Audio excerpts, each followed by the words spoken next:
ലോക്സഭാ തെരഞ്ഞെടുപ്പിന് തൊട്ടുമുൻപ് ഏറെ ചർച്ച ചെയ്യപ്പെട്ട സംസ്ഥാനമായിരുന്നു മധ്യപ്രദേശ്.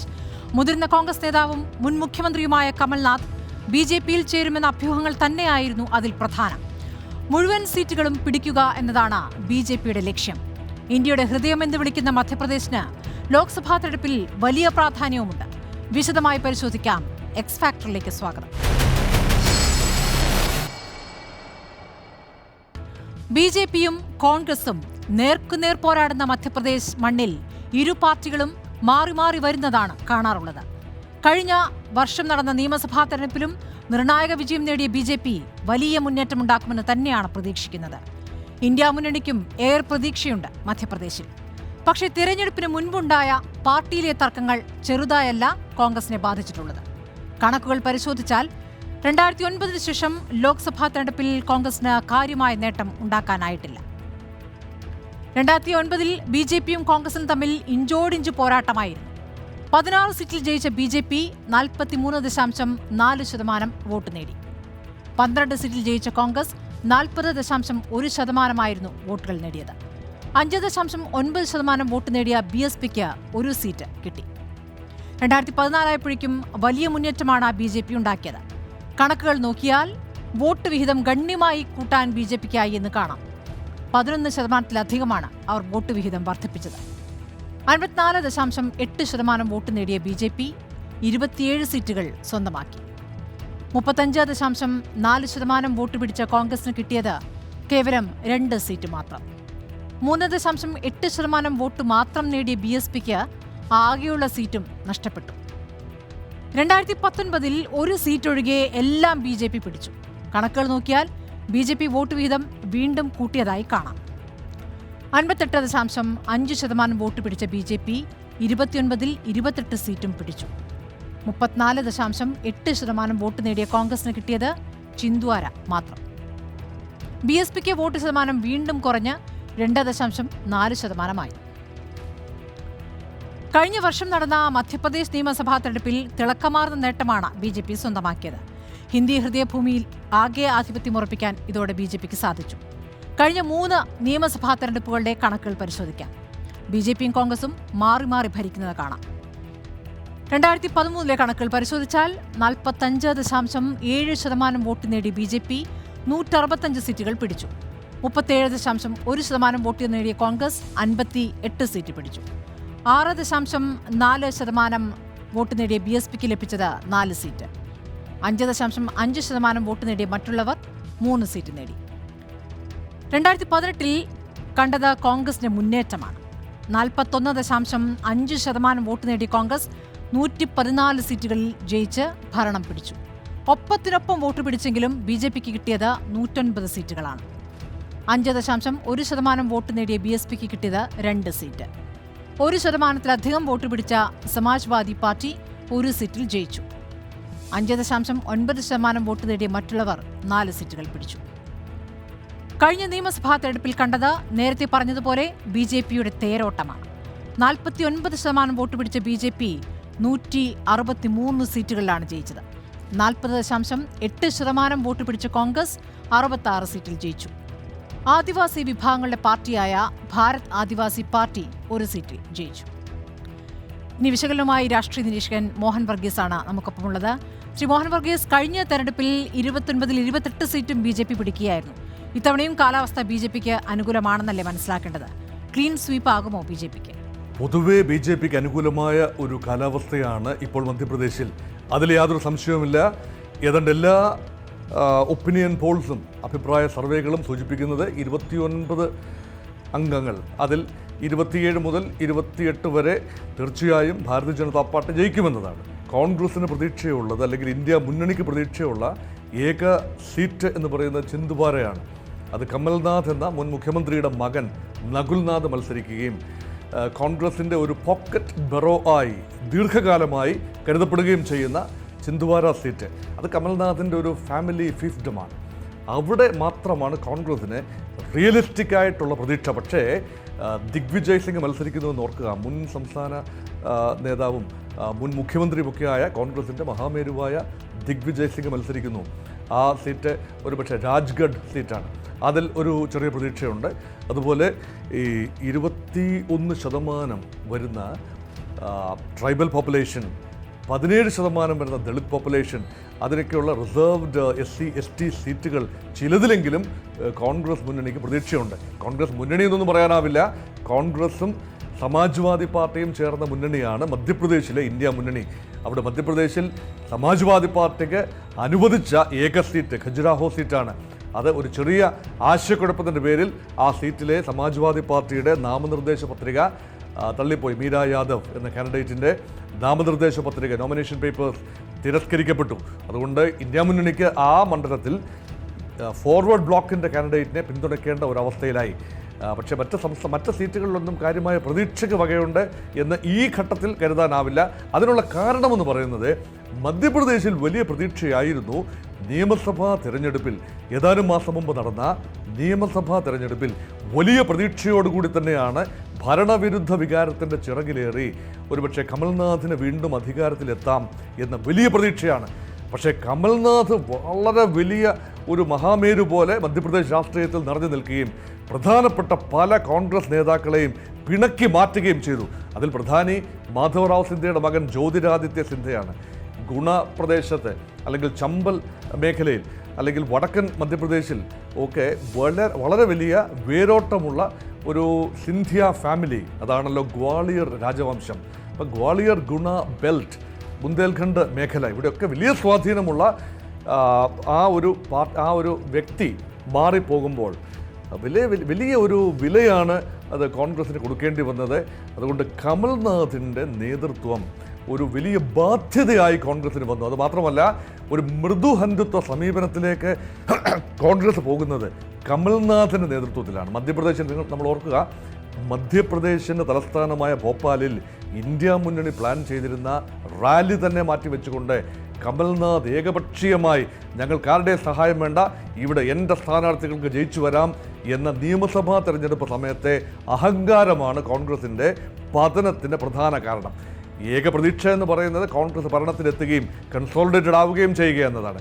8% വ്യത്യാസത്തിനാണ് നിയമസഭാ തെരഞ്ഞെടുപ്പിൽ കോൺഗ്രസ് പരാജയപ്പെട്ടത്. BJPയും കോൺഗ്രസും തമ്മിലുള്ള വോട്ട് ഷെയറിൽ 8% വ്യത്യാസമാണുള്ളത്. ആ 8% മറികടക്കുക ബുദ്ധിമുട്ടാണ്. അതുമാത്രമല്ല, എപ്പോഴും ലോക്സഭാ തെരഞ്ഞെടുപ്പിൽ പൊതുവെ ഹിന്ദി ഹൃദയഭൂമിയിൽ, പ്രത്യേകിച്ച് മധ്യപ്രദേശിൽ BJPക്കുള്ള ഒരു ഡോമിനൻസ് ചരിത്രപരമായി തെളിയിക്കപ്പെട്ടിട്ടുള്ളതാണ്. അതുകൊണ്ട് കാര്യമായ പ്രതീക്ഷ ഇന്ത്യ മുന്നണിയോ കോൺഗ്രസ് പാർട്ടിയോ വെച്ച് പുലർത്തേണ്ടതില്ല. 29 സീറ്റിൽ 28ലും മത്സരിക്കുന്ന കോൺഗ്രസിന് പരമാവധി 2-3 സീറ്റുകൾ പ്രതീക്ഷിക്കാം എന്നല്ലാതെ അത്ഭുതങ്ങളൊന്നും തന്നെ അവിടെ പ്രതീക്ഷിക്കുന്നില്ല എന്നതാണ് വാസ്തവം. കഴിഞ്ഞ വർഷം നടന്ന നിയമസഭാ തെരഞ്ഞെടുപ്പിൽ 66 സീറ്റാണ് കിട്ടിയതെങ്കിലും അവർ 40%-ലധികം വോട്ട് നേടിയിട്ടുണ്ട്. ഇത്തവണ എന്താകും കോൺഗ്രസിന്റെ അവസ്ഥയെന്നാണ് താങ്കൾക്ക് തോന്നുന്നത്?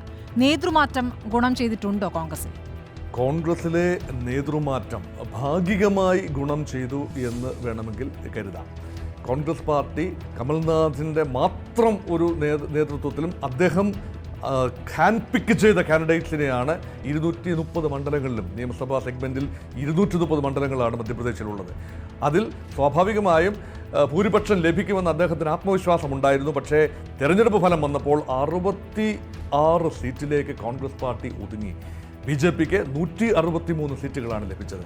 അതുകൊണ്ട് പക്ഷേ വോട്ട് ഷെയറിൻ്റെ കാര്യത്തിൽ 41% വോട്ട് ഷെയർ കോൺഗ്രസിന് ലഭിച്ചപ്പോൾ, അത് മുന്നണിയൊന്നുമല്ല, കോൺഗ്രസ് ഒറ്റയ്ക്കാണ്. BJPക്ക് 48% വോട്ട് ലഭിച്ചു. അപ്പോൾ തിരഞ്ഞെടുപ്പിൽ 8% നിയമസഭാ തെരഞ്ഞെടുപ്പിൽ അന്തരമുണ്ടായെങ്കിൽ ലോക്സഭാ തെരഞ്ഞെടുപ്പിൽ അതിനേക്കാൾ വലിയ അന്തരമാണ് ചരിത്രപരമായി സംഭവിച്ചിട്ടുള്ളത്.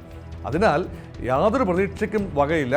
നിയമസഭാ തെരഞ്ഞെടുപ്പിൽ പോലും പ്രകടനം മെച്ചപ്പെടുത്താൻ കഴിയാതെ വന്നപ്പോൾ, ഏറെ പ്രതീക്ഷയുണ്ടായിട്ടും പ്രകടനം മെച്ചപ്പെടാതെ വന്നപ്പോൾ ലോക്സഭാ തെരഞ്ഞെടുപ്പിൽ കാര്യമായ ഒരു നേട്ടമുണ്ടാക്കാനാവില്ല. പരമാവധി ചില പ്രത്യേക മേഖലകളിൽ സ്ഥാനാർത്ഥിയുടെ മികവ് നോക്കി ഒരുപക്ഷെ കോൺഗ്രസിനും ഇന്ത്യ മുന്നണിക്കും വിജയം പ്രതീക്ഷിക്കാനാവും.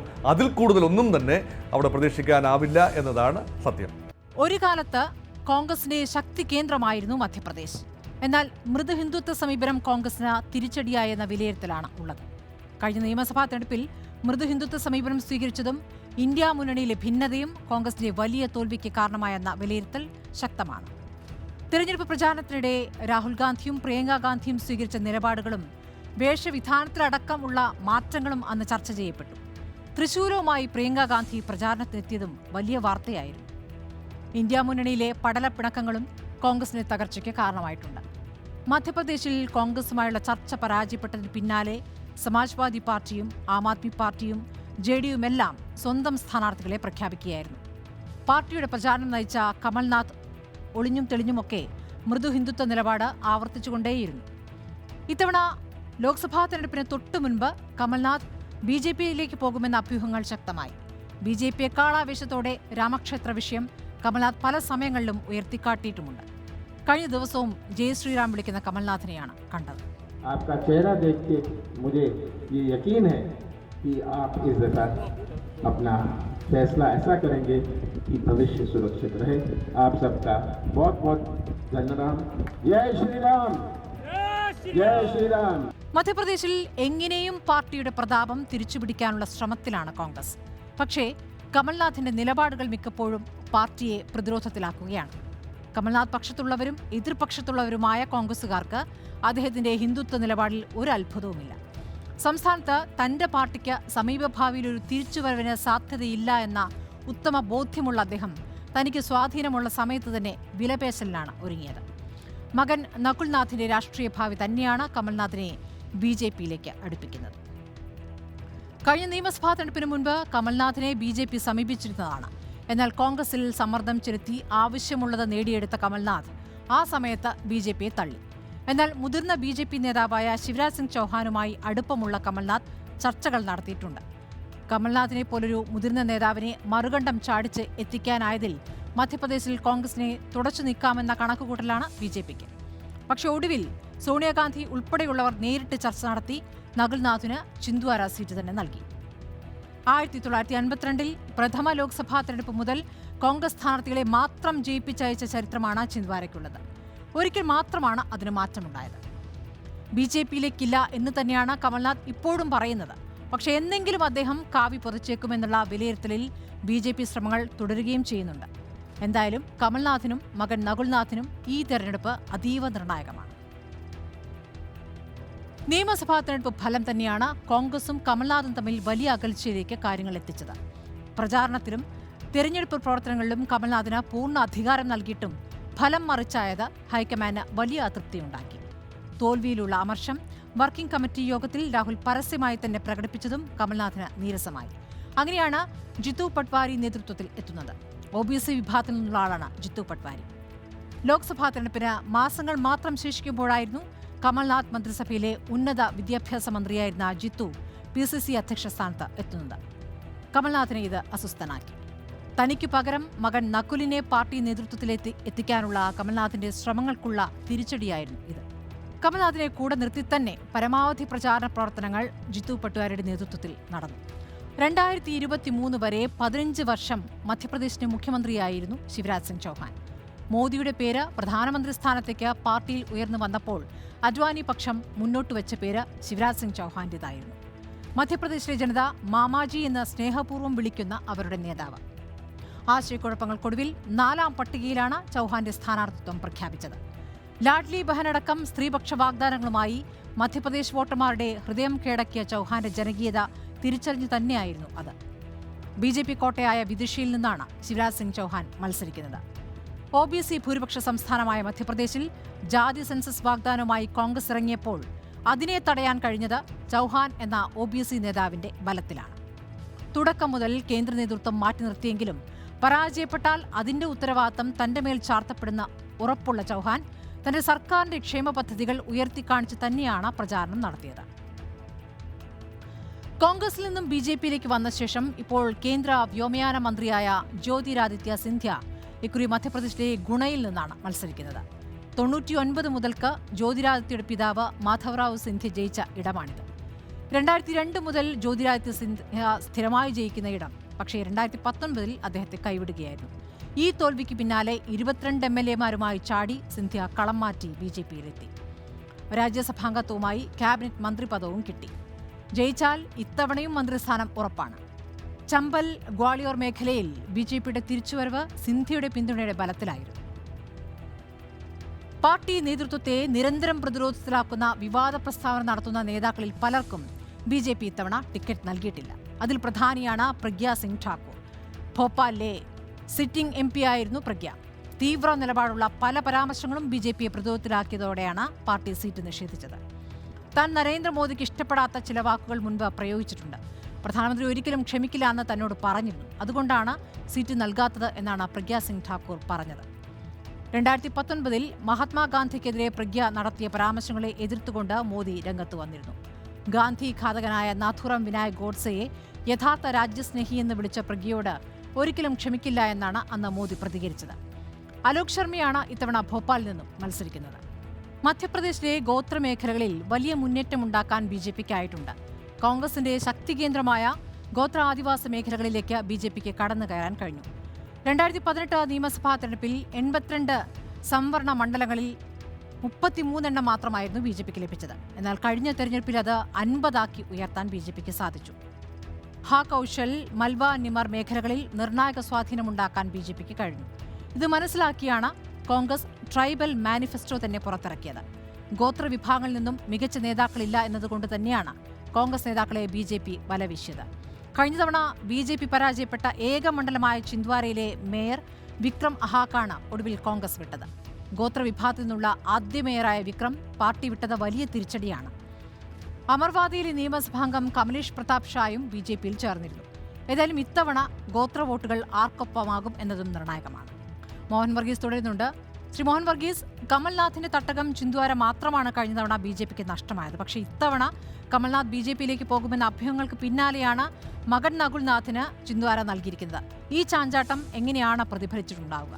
യഥാർത്ഥത്തിൽ ഏറെ സംസാരിക്കപ്പെടുന്ന പേര് തന്നെയാണ് കമൽനാഥിൻ്റേത്. മധ്യപ്രദേശ് BJP മധ്യപ്രദേശിലെ കോൺഗ്രസ് പാർട്ടി എന്ന് പറയുന്നത് അനേക നേതാക്കളുടെ ഒരു സമാഹാരമായിരുന്നു.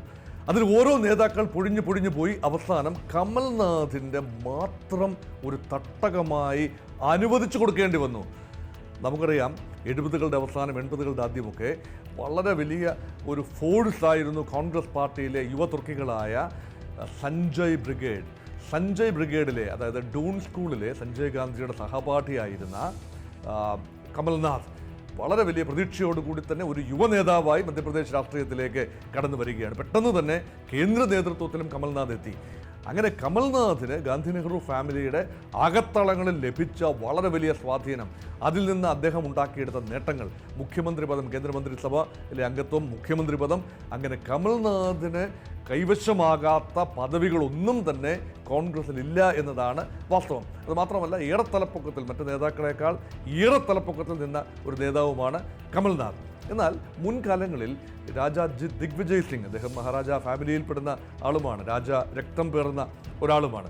ദിഗ്വിജയ് സിംഗിൻ്റെ കാലത്ത് കുറച്ചുകൂടി ഒരുമിപ്പിച്ച് കോൺഗ്രസിൻ്റെ ഘടകങ്ങളെ നിർത്താൻ കഴിഞ്ഞിരുന്നു. പക്ഷേ കമൽനാഥിൻ്റെ ഏകാധിപത്യ പ്രവണതകൾ ആ കോൺഗ്രസ് പാർട്ടിയുടെ തന്നെ പതനത്തിന് കാഴ്ച ഒരു നാന്ദിയായി എന്നതാണ് വാസ്തവം. അതുകൊണ്ടാണ് ചിന്ദ്വാര എന്ന ആ ഒരു പോക്കറ്റ് ബെറോ, അദ്ദേഹത്തിൻ്റെ ഒരു ഫാമിലിയുടെ ഒരു ഫീഫ്ഡമാണ്. നമുക്കറിയാം, ഈ ഗ്വാളിയർ മേഖലയിൽ മാധവറാവു സിന്ധ്യയുടെ ഫാമിലി, അല്ലെങ്കിൽ സിന്ധ്യ കുടുംബം, രാജമാത വിജയരാജ സിന്ധ്യ, മാധവറാവു സിന്ധ്യ, വസുന്ധര രാജ സിന്ധ്യ, ഇവരെല്ലാം പുലർത്തിയിരുന്ന ഒരു സ്വാധീനം നമുക്കറിയാം. അതുപോലെ ഓരോ പോക്കറ്റ് ബെറോസാണ്. അത് രാജ്നന്ദ്ഗാവിൽ ദിഗ്വിജയ് സിംഗ് പുലർത്തിയിരുന്ന ഒരു മേധാവിത്വം. ഇതുപോലെ ഒരു പോക്കറ്റ് ബെറോയിൽ മാത്രമായി കമൽനാഥ് ഒതുങ്ങുകയാണ്. കമൽനാഥ് മത്സരിക്കുന്നില്ല എങ്കിലും അദ്ദേഹത്തിൻ്റെ മകൻ നകുൽനാഥ് കഴിഞ്ഞ പ്രാവശ്യത്തെ ഏക കോൺഗ്രസ് വിജയിയാണ്.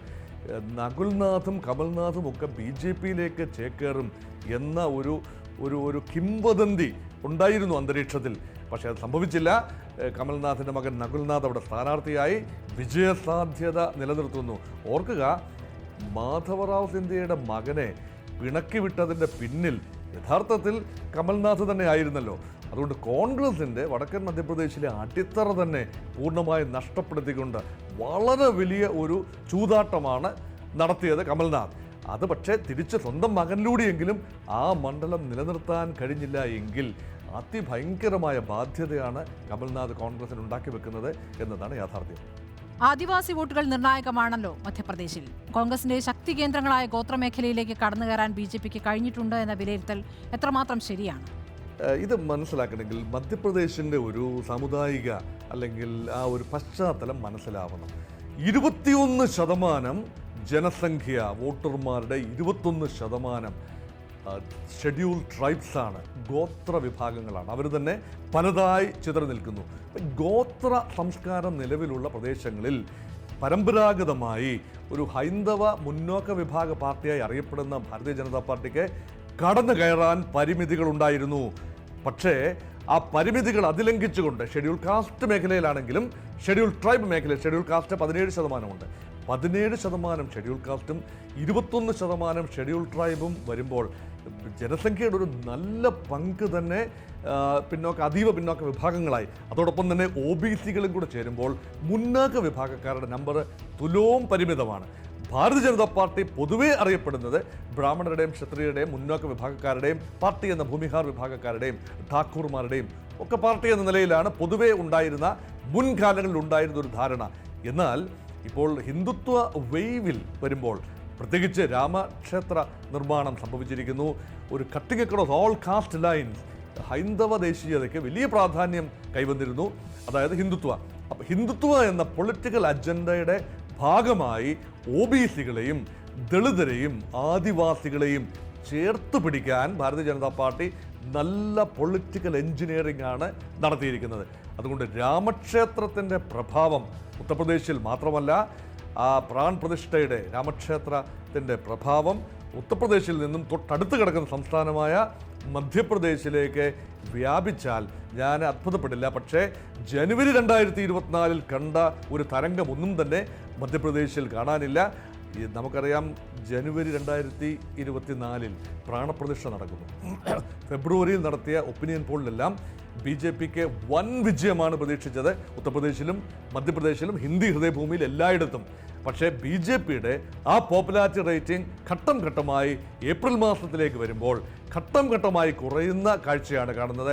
അതുമാത്രമല്ല, 4 ഘട്ടങ്ങളിലാണ്, ആദ്യ 4 സ്റ്റേജുകളിലാണ്. ഏപ്രിൽ മാസത്തിലും മെയ് മാസത്തിലുമായി ആദ്യ 4 സ്റ്റേജിലാണ്, മൊത്തം 7 സ്റ്റേജാണല്ലോ ലോക്സഭാ തെരഞ്ഞെടുപ്പിന്. അതിൽ ആദ്യ 4 സ്റ്റേജിൽ മധ്യപ്രദേശ് പോളിംഗ് ബൂത്തിലേക്ക് പോകുന്നു.